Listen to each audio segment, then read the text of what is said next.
413 sur 423 votants. L'élection de Meboji Sangara à la présidence de l'Assemblée nationale s'est déroulée presque sans surprise. Candidat unique de l'Union sacrée de la nation, l'ancien ministre de l'Industrie accède à la tête de la Chambre basse après avoir démissionné du gouvernement pour briguer ses postes. Il succède ainsi à son leader politique, Vital Kamerhe, qui avait quitté ses fonctions en septembre dernier à la suite d'une pétition de destitution. Dans son discours d'investiture, Meboji Sangara a promis de replacer les députés au centre de l'action parlementaire. Il s'est engagé au strict respect du règlement intérieur, à une distribution équitable de la parole en plénière, ainsi qu'à une rémunération régulière et adéquate des élus. Le nouveau président a également annoncé une gestion administrative et financière fondée sur la transparence. Parmi ses priorités, la reconstruction des zones touchées par les conflits et l'amélioration des conditions de vie des populations déplacées dans l'est du pays.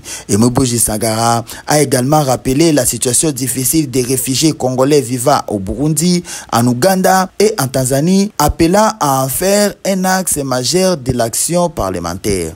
Lors de cette même plénière, la députée de l'opposition Clotilde Mutita, membre de l'Ensemble pour la République de Moïse Katumbi, a été élue rapporteure adjointe. Elle succède à Dominique Munongo de la même formation politique, également démissionnaire après une pétition de destitution. Clotilde Mutita a obtenu 388 voix sur 424 votants. À la fin des travaux, plusieurs députés ont salué la maturité politique et a marqué ce processus. L'honorable Jacques Simé, élu de Kolwezi, a notamment félicité l'esprit de sportivité de son collègue Van Walesa, dont la candidature avait été invalidée, mais qui est venu saluer la nouvelle rapporteure adjointe. Vous savez, Van, bien qu'il soit jeune, mais mentalement, il est grand. Pourquoi? Il a accepté sportivement par rapport à tous ceux qui étaient comme des candidats qui se sont présentés là-bas. Van a accepté. Il est encore jeune, je pense prochainement, il pourra se présenter.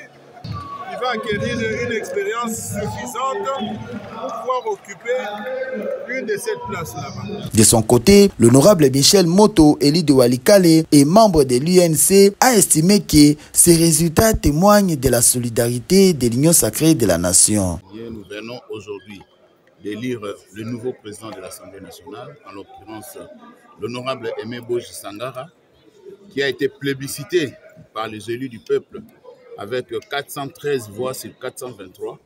Ceci dénote du soutien et de l'adhésion massive de tous les élus qui ont reconnu dans ces candidats certaines qualités hautement recherchées, notamment ses compétences. Il vient de faire plus de 4 ans au ministère du Budget. Je pense que l'opinion sait quels sont ses résultats. Il n'y a pas eu de scandale. Au contraire, aujourd'hui, tout le monde retrouve la force qu'il a laissée là-bas et les résultats, nous les vivons. Et de ce côté, il y a aussi ses compétences et surtout son caractère. Un homme posé, un homme conciliant, un homme de dialogue. Pour nous, aujourd'hui, c'est le rassemblement. L'Union sacrée se retrouve. Tous les enfants de l'Union sacrée sont unis. Et c'est ça la réponse que nous avons donnée à la demande qui nous a été présentée par l'autorité de référence, son Excellence Félix Antoine Tshisekedi, à qui nous réitérons aussi notre attachement. Bon, il n'y a pas de détracteurs, nous sommes un parti démocratique, l'INC, et nous avons toujours eu au sein de ce parti un langage franc. Chacun de nous est libre de s'exprimer, les élus comme les non-élus, et nous nous sommes exprimés comme élus du parti, comme élus de la République. Nous avons compris peut-être plus tôt que d'autres, mais aujourd'hui tout le monde est d'accord, et vous avez vu que le président national de l'INC, l'honorable Vital Kamerhe, a apporté son soutien lorsqu'il a eu à s'exprimer. Et donc, voilà, le parti n'est pas divisé. Avec ces élections, le bureau de l'Assemblée nationale est désormais au complet.